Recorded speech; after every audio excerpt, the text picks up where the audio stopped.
இனிமே கண்ணை மூடிட்டு கடலை எண்ணெய் வாங்கலாம். ஏன்னா மந்த்ரா கடலை எண்ணெய் இதயத்தின் தயாரிப்பு. வறுக்க பொரிக்க ஏன் எல்லா சமையலுக்கும் மந்த்ரா தான். மந்த்ரா கடலை எண்ணெய், அபார ருசி, ஆரோக்கியமான உடல் நலம்.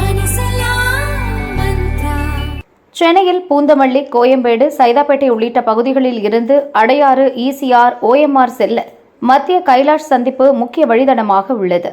இதனால் இந்த சந்திப்பில் எப்போதும் வாகன போக்குவரத்து பாதிக்கப்படும். இங்கு நிலவும் நெரிசலை தடுக்க சர்தார் பட்டேல் சாலை மற்றும் OMR-ஐ இணைக்கும் வகையில் 85 கோடியில் மத்திய கைலாஷ் சந்திப்பில் எல் வடிவ மேம்பாலம் கட்ட திட்டமிடப்பட்டது. தொடர்ந்து பாலம் அமையும் பகுதியில் 25 கோடியில் 300 மீட்டர் நீளம், 20 அடி அகலத்தில் நிலம் கையகப்படுத்தப்பட்டது. மீதமுள்ள 60 கோடி ரூபாயில் மேம்பாலம் கட்டும் பணி 2023 துவங்கியது. மொத்தம் 2130 அடி நீளம், 26 அடி அகல மேம்பாலத்திற்கு 18 பில்லர்கள் அமைக்கப்பட்டுள்ளன. இதன் மையப்பகுதி 26 அடி உயரம் உடையது. பில்லர்கள் மேல் அமையும் டெக் ஸ்லாப் என்ற ஓடுதளம் 19 எண்ணிக்கையில் அமைக்கப்பட்டுள்ளன. அதேபோல் 75 அடி அகலத்தில் இருந்த சர்தார் பட்டேல் சாலை 110 அடி அகலமாக மாற்றப்பட்டுள்ளது. அனைத்து பணிகளும் முடிந்த நிலையில் எல் வடிவ மேம்பாலத்தை பிப்ரவரி 15ஆம் தேதி முதல்வர் ஸ்டாலின் வாகன ஓட்டிகள் பயன்பாட்டிற்காக திறந்து வைத்தார். பின் காரில் ஏறி அதே மேம்பாலத்தில் அவரும் பயணித்தார்.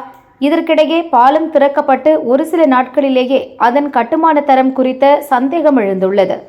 பாலத்தின் மீது அதிர்வுகள் உணரப்பட்டதாக சில வாகன ஓட்டிகள் கூறினர்.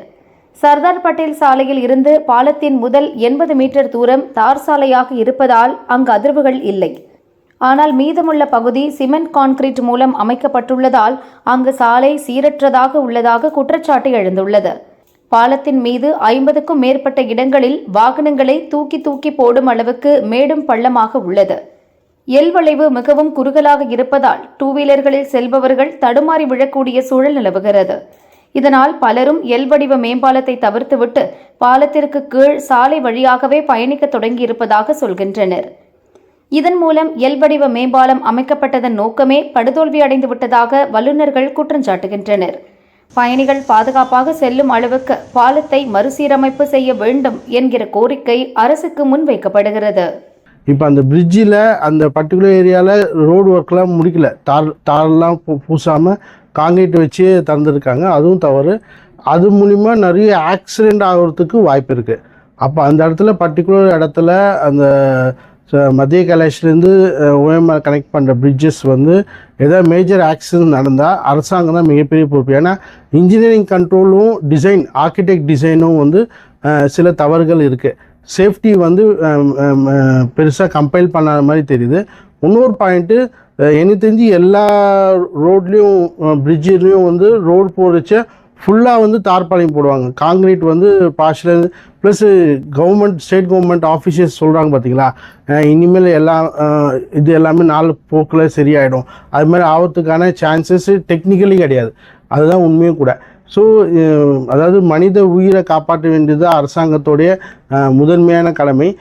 இப்போ ஒரு 3 மீட்டர் வரைக்கும், 3 கிலோமீட்டர் வரைக்கும் தார்பாலிங் போட்டு நடுவில் ஏன் காங்கிரீட் விட்டு அலோவ் பண்ணாங்க? ஸ்பெக்கில் என்ன இருக்குதுன்னு பார்க்கணும். அதாவது ஸ்பெசிஃபிகேஷன், BOQ சொல்லுவாங்க, பில் ஆஃப் குவான்டிட்டி, அதில் எப்படி இருக்குதுன்னு பார்க்கணும். எனக்கு தெரிஞ்சு எல்லா கான்ட்ராக்டுக்கும் பில்லிங்லாம் வந்து ரிலீஸ் பண்ணால் ஃபைனலாக அந்த ரிஃப்ளெக்டர் வச்சு அந்த மஞ்சள் கலர் பெயிண்ட் அடிப்பாங்களா, அதெல்லாம் போட்ட பிறகு தான் ஃபண்டே ரிலீஸ் பண்ணுவாங்க. ஸோ இந்த மாதிரி விஷயங்கள் அரசாங்கம் கவனத்தோடு கையாளும். ப்ளஸ் மக்கள் உயிரோட ஒரு மிகப்பெரிய விபத்தை நடக்காமல் தடுக்கிறதுக்கு மீன் டைம் இன்னாக்ரேட் பண்ணிட்டா கூட அந்த ரோட்டில் இருக்கிற எல்லாமே தார் கரெக்டாக போட்டு சேஃப்டி வைலேஷன் எல்லாமே கரெக்டாக இல்லாமல் சேஃப்டி ப்ரிகாஷன் கரெக்டாக ஃபாலோ பண்ணி மக்கள் அலோவ் பண்ணுறது வருங்காலங்களில் அந்த பாலத்தில் பிரிட்ஜி ஆக்சிடென்ட் நடக்காமல் தவிர்க்கலாம். இன்னொரு பாயிண்ட் நான் திருப்பி சொல்கிற விஷயம் என்னென்னா, அந்த பர்டிகுலரில் அந்த மத்திய கைலாஷ் ப்ளஸ் அந்த OMR ரோடு கனெக்ட் பண்ணுற ரோடு வந்து ஹெவி டிராஃபிக் உள்ள ஏரியா. அப்போ அந்த ஹெவி டிராஃபிக் உள்ள ஏரியாவில் இந்த மாதிரி டிசைன் அண்ட் ஆர்கிடெக்ட்லேயே சேஃப்டி இருக்கணும்னு சொல்ல வரேன். டிசைன்லேயே வந்து அதுவும் எனக்கு தெரிஞ்சு எல் ஷேப் பிரிட்ஜஸ் வந்து நிறைய இடத்துல மிகப்பெரிய சக்ஸஸ் ஆன மாதிரி மாடலே இல்லை. ஸோ இதுதான் கிடைச்சிருக்கிற தகவல்கள்.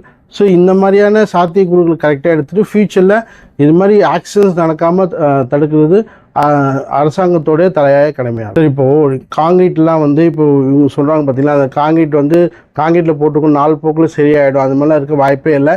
ஏன்னா இது மாதிரி ரோட் சேஃப்டிலாம் இப்போ எப்படி ரயில்வேலாம் இப்போ மெட்ரோ எல்லாம் சேஃப்டி சர்டிஃபிகேஷன் முடித்த பிறகு தான் ட்ரெயின் விடுறதுக்கு அலோவ் பண்ணுறாங்களோ, அது மாதிரி இதுமாதிரி பிரிட்ஜஸ் பண்ணுறதுக்கும் பிரிட்ஜஸ் கம்ப்ளீஷன் சர்டிஃபிகேட் கொடுத்த பிறகு தான் ரோடு இனாக்ரேஷன் பண்ணோன்றது வந்து கம்பல்சரி நார்ம்ஸே இருக்குது. ஆனால் அது இங்கே ஃபாலோ பண்ணாங்களான்றது மிகப்பெரிய கொஸ்டின் மார்க். ஏன்னா எல்லாத்துலேயும் என்ன சொல்லுவாங்க, கம்ப்ளீஷன் சர்டிஃபிகேட் சொல்லுவாங்க, சேஃப்டி கம்ப்ளீஷன் சர்டிஃபிகேட் வந்து வெளியே ஒட்டணும், மக்களுக்கு எல்லாருக்குமே தெரிகிற மாதிரி பண்ணாங்கன்னா அந்த நார்ம்ஸ் வந்து கரெக்டாக ஃபாலோ பண்ணாங்கன்ற மாதிரி இருக்கும்.